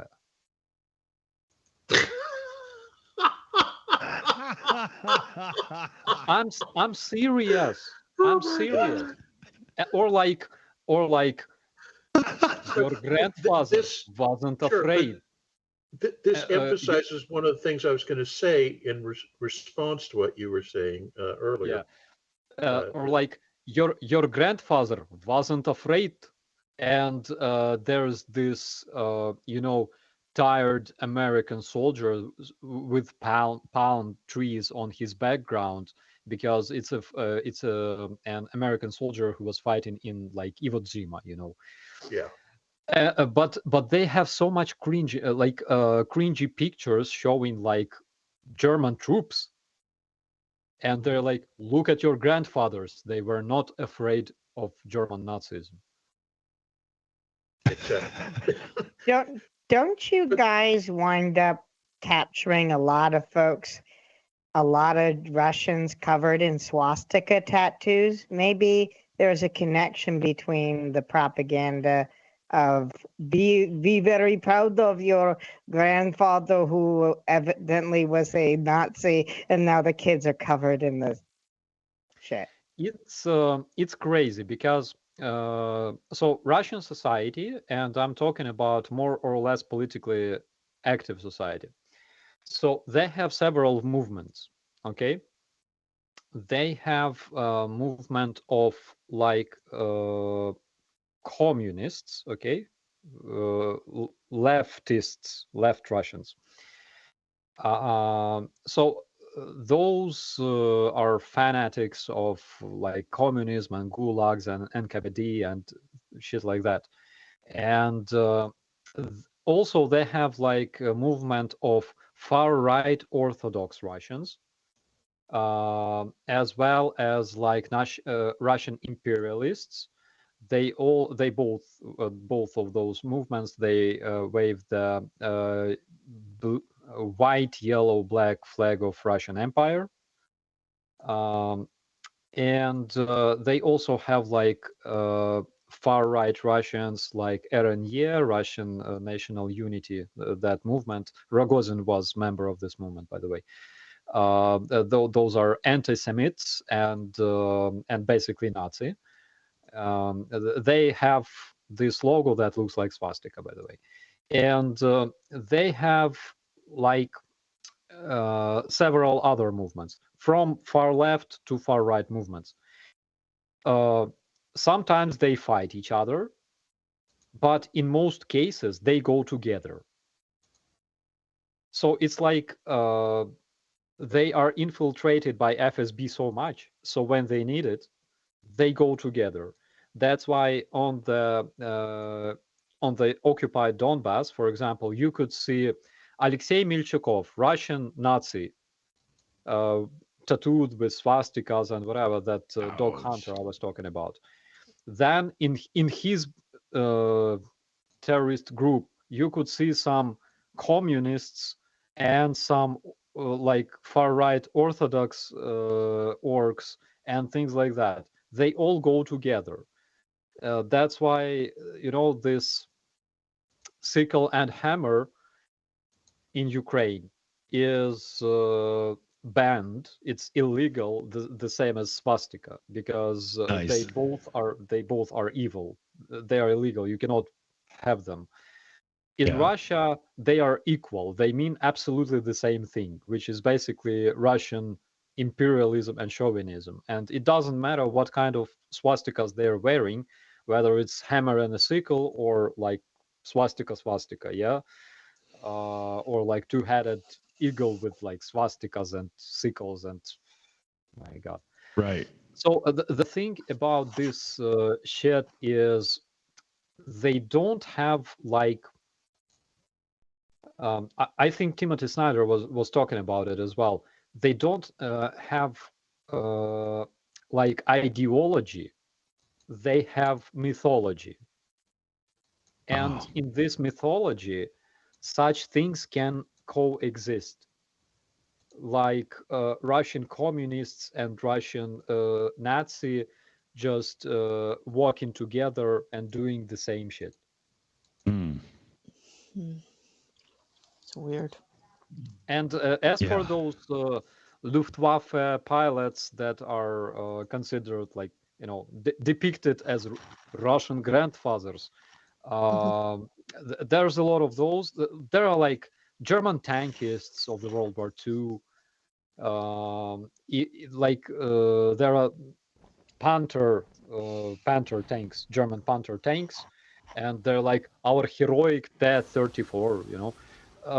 It's just because they literally don't give a shit, because anyways, Russian most of Russian society, they don't talk foreign languages. That's why they will never Google those pictures, and they like usually they don't care. They can see a black and white picture and they get suddenly inspired by this, you know, mythology of great Russian victory that, of course, was possible even without the land lease and things like that. I got a few shout outs and stuff to do here, and I got to trigger this one first, although it's the one that just came in, but I don't know what Streamlabs is doing here, but watch. Let me trigger it and watch the username. It's so screwed up. Here, come on, Fluffy, hurry up there. There. It's SLID. Like, what the hell is that? It's fucked up and it's not giving me the proper username. So, I have the name of the person who sent that in through the whole PayPal system, but that could be their real name. I'm not doing that either. So shout yourself out in the live chat there. If this is your $20 donation, please apply to the drone fund. Kapow! Yeah, I like that. I'm going to hit the button there too. Who did that? You know, tell me who you are. Bad Streamlabs indeed, right? Generic, holy. So let me get on track here because I got a couple other donations to shout out as well. You know, dig into my bag of tricks here. And Ox came in with a $5 donation. Here we go. Fluffy Trigger. Here's for the drones. Just keep them away from my hot tub. Makes the The heifer's nervous. I'll shoot. Make the heifers nervous and I'll shoot. Oh my God. Okay, that was a good one, Ox. Good one. Crazy Cat 1, member for a few months now. So big shout out there, Crazy Cat. Thank you very much. €10 into the fund there for the Death from Above fund. Now, Putler is a wanted war criminal. Is it time to sanction Russia into the Stone Age until Russia give him up and, send him on his merry way to be arrested and incarcerated? Starsky, you're a legend. Slava Ukraini. Great shout there, Crazy Cat. Love it. Cash applause. Woohoo. Note from Lori here. Lori sent in $30 to the drone fund. Support from Finland. Awesome. Thank you very much. Thank you. And we have, let's see. I want to make sure in case there's any name things. Oh, yeah, here we go. So we got a shout out for $70 drone fundraiser with all kinds of hands up emojis and Ukrainian flags and hearts and stuff. Wishing you all the best. Hugs. Mia Sue. Slava Ukraini. Big donation there. Thank you very much. And let me make sure I don't screw any name things up here. We've got Helen in with a donation that works out to be about $28. Note from Helen, drone fund, Slava Ukraini. Oh yeah, this is really going well. We're right on our way to making sure that boom booms are felt. And you never know, there could be some surveillance or other sneaky stuff that gets done with them. I don't know. I just like the whole boom boom thing because it sounds kind of cool. So thanks everybody. Big shout outs there. I wanted to get over to Dave, see if we can get a last few questions in before we wrap things up and whatnot. Is he ready? Sure thing. I'm having a lot of problems with that button. I'm not sure why. But yes, there's definitely two things from me. So I wanted to throw something out to the panel and everyone else in the chat. I did throw it up into the chat, but I'll let you think about your answers. And while you're thinking, I'll go to that question for Commander Macmillan from like an hour ago. Okay, so I was wondering, from a cross-cultural perspective, what are we mentioned McDonald's earlier in Russia. What are the unique McDonald's items that you only get in your country? That's the question. Just think about that answer, and then we'll go to Commander Macmillan. So the question in question was, the first part was, what are the red flags countries are holding? And we weren't sure what that meant. But then we got a reply from Maggie. I hope the build-up's been worth it. The countries that don't belong to the ICC countries, can they use this red flag to say they will hold the warrant for Putin? The problem with the whole International Criminal Court and all of these indictments and such that are issued is that it's almost a voluntary thing. The ICC has no enforcement arm. And so the country of origin, in other words, Putin, in this case, it would be Russia, has to voluntarily turn him over. If that doesn't happen, as was alluded to when this topic came up originally, Nick said, the other thing that can happen is if he ventures outside of Russia, any other country that's a signee on the ICC, they can similarly detain him and turn him over. However, that's not mandatory for them. And there have been numerous cases where a country declines to arrest somebody who has a warrant, effectively, not a correct term, but you get my meaning here, who has been indicted and the court wants to have him turned over to them, and the country declines for whatever reason to arrest this guy when he's visiting there. And then finally, there's a third exception, which is really a bizarre one, but let's say Putin goes to New York City to visit the UN. Similarly, in that case, he is sacrosanct and cannot be arrested at that time because he's effectively under UN protection. He's granted diplomatic status. So you put all those together, and it's really difficult to see a situation emerge where somebody would turn him over, because if you do have him going to another country where he could be arrested, that country, by arresting him, incurs the wrath, presumably, of Russia for doing so, and you end up with problems. Similarly, if he goes to a country that isn't a signee with the ICC, and let's be honest here, the United States isn't, that country is under no obligation whatsoever to do anything about it. Now, I'm honestly not thinking that if he came to the U.S., something wouldn't happen, but you see what I'm saying. It's a really nebulous kind of situation. Right. The most famous recent case was with Slobodan Milosevic, who was one of the Serbian warlords during the war in the Balkans. And he got turned over because the government that came into power in Serbia after the war saw him as a threat. So they arrested him and turned him over to the ICC for trial, mainly to remove him as a threat to the new government, if that makes sense. Mm-hmm. Do you think that answers the question? Very much. Okay. Hope so. Maggie, let us know. I was wondering, actually, because I've thrown my own example from the UK into the McDonald's question. And we always have this flippant question towards the end of the stream. Does anyone else have apple pie at McDonald's? You do? Oh, damn. Okay. We have to think of something else. Yeah. Oh, damn. Okay. Yeah. Is there anything very big in America, the apple pies, actually. Yeah.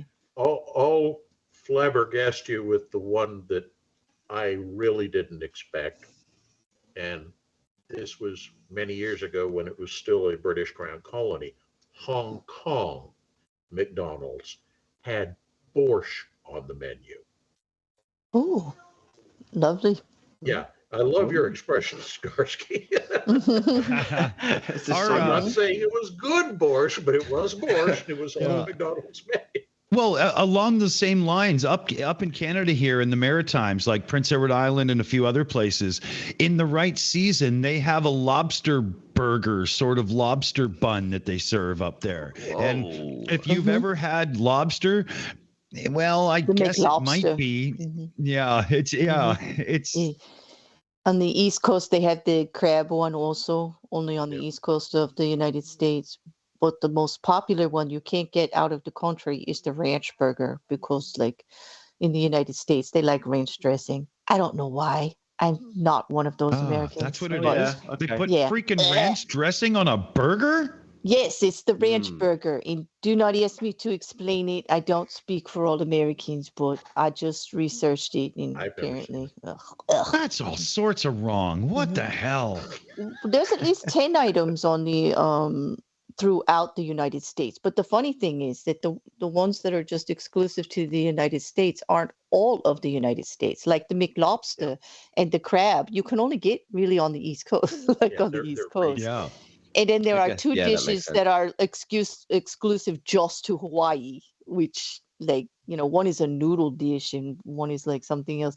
I didn't know that we were so exclusive about it.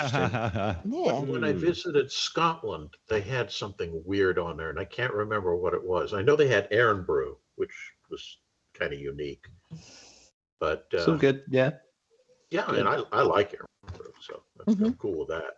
But it was some really odd thing that you wouldn't have associated with Scotland. It wasn't like the McHaggis burger or something. It was just like borscht in Hong Kong, not what you were expecting to show up. Do you have salads in your McDonald's there, Dave, in the UK? Yeah, or I mean, Starsky, not that I've had it. The Happy Meals will get like a fruit bag. No, I mean real know. salad. Like some McDonald's here in But yeah, America I are think really you with can, yeah. big salads, like which is kind of odd for a burger. But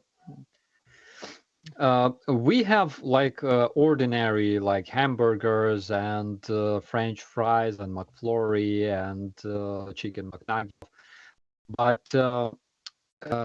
here in Ukraine also have like countryside potato. oh, do Yeah, you so get the that, biscuits and gravies one? Do you get the biscuits and gravy option? I don't think so, but we have like there's a common French fries, yeah. And also in Ukraine, you can get countryside potato, картопля по-селянськи, which is basically like slices of potato with like garlicky specific taste. Like it tastes Yeah. very, very local-ish. That sounds good. Seth in the chat, totally. I just don't get it either. Yeah, I don't get it Said- either. I'm with yeah. you. I'm just and also that burger isn't even served with French fries. It's served with potato crisps, like crisps, chips, what you would call Wow. in America, but crisps, what Dave would say, instead It of just keeps getting worse. yeah. I know, right? Sacrilege. Like, what the heck is going on? Yeah. By biscuits, you mean those little bits of bread, like the sort of Yes, not like a rolls. Bits of Yes, bread. good old fashioned. cookie. What? No, it's not a cookie, Dave. A real old fashioned soft bread roll, Southern style with yeast. Yeah, and they very kick ass. fluffy. Yeah, with a sausage white gravy that is like, I'm sorry, nobody could. Oh, do of course. I was biscuits just and about to say white gravy. Like Yeah, the it's white gravy. first time I was in America, and they had gravy on like some, I don't know what I was having. It was just like, what is this? Gravy is brown. It comes from cow's Well, bottoms. it depends on Like, if you go to a what? diner or not, because gravy could be yellow or orange. Like really, Yeah, it was a diner. gravy in America is just wild. Like there's many weird. Greasy, Some people gelatinous even call stuff. cold tomato sauce gravy in some parts of our country. Like, and I won't even attest for that. I'm staying out of that argument. I'm Oh gonna yeah, say we no. do have. It's Yeah, a vague I'll have a look at term that, that's actually. applied to whatever you want it to apply to. Yeah.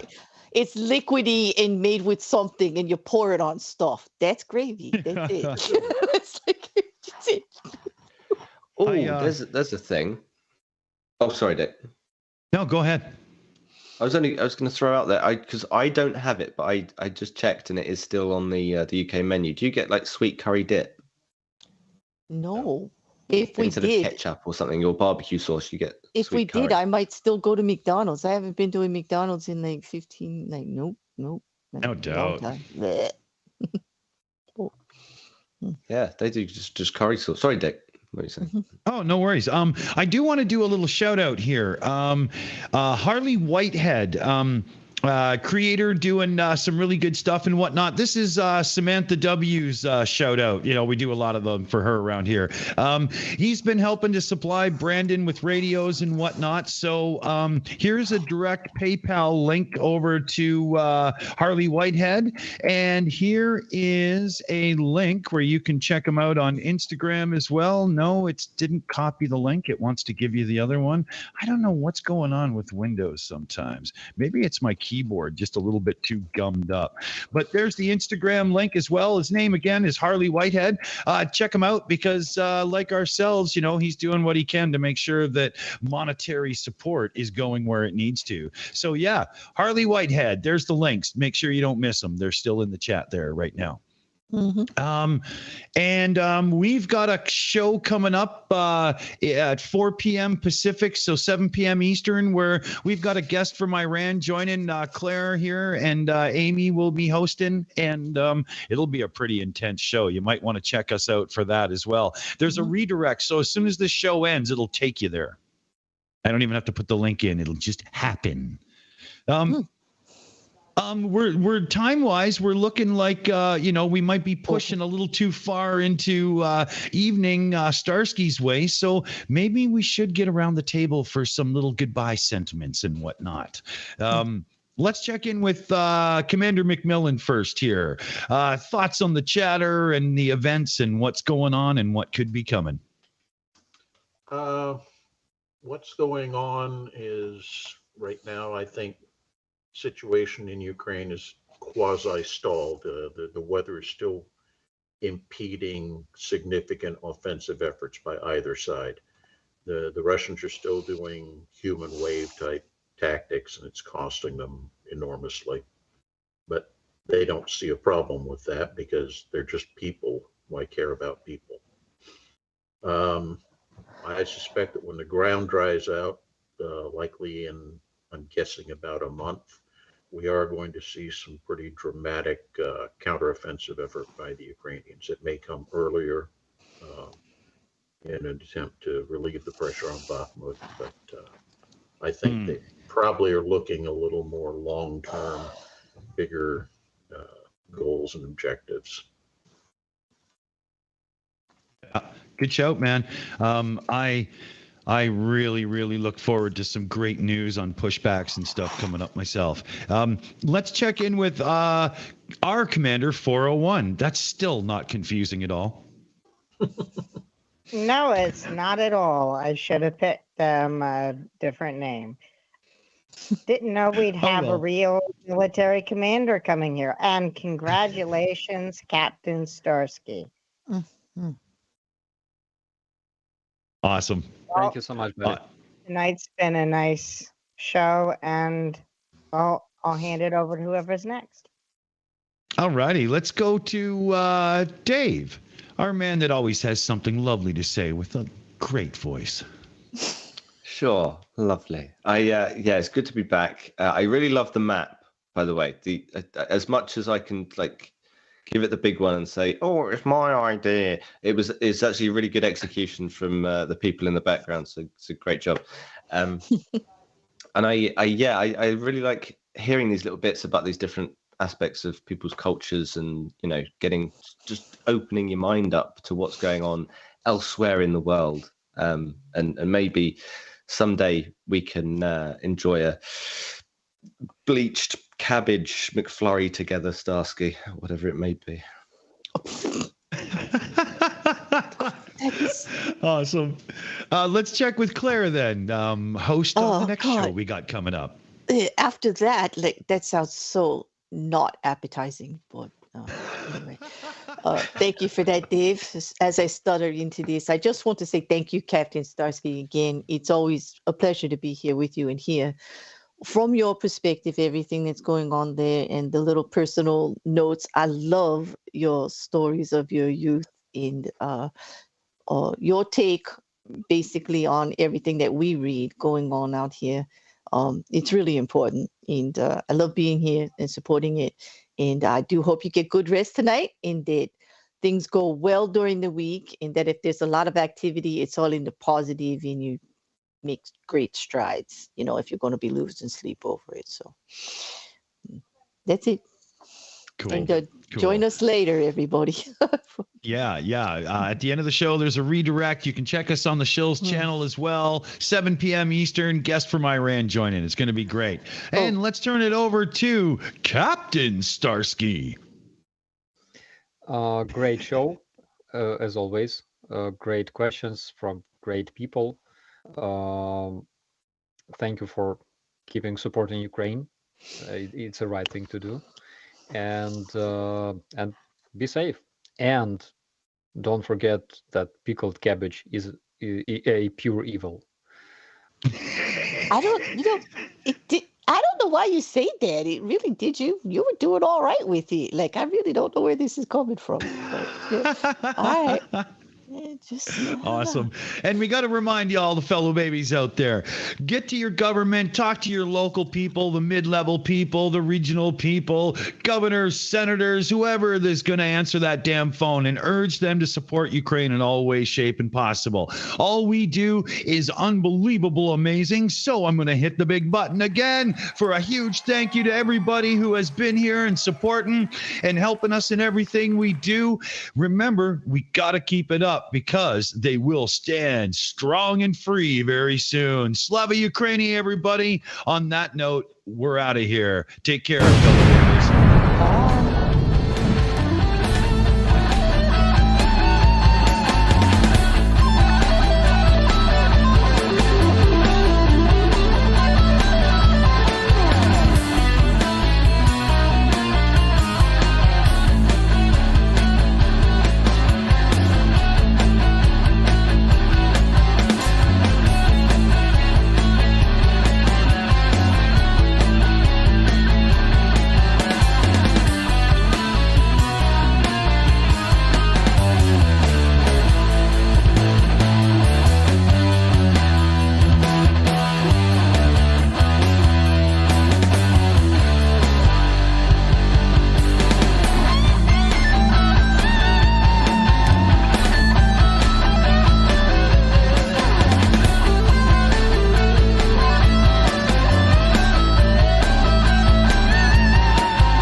It's over.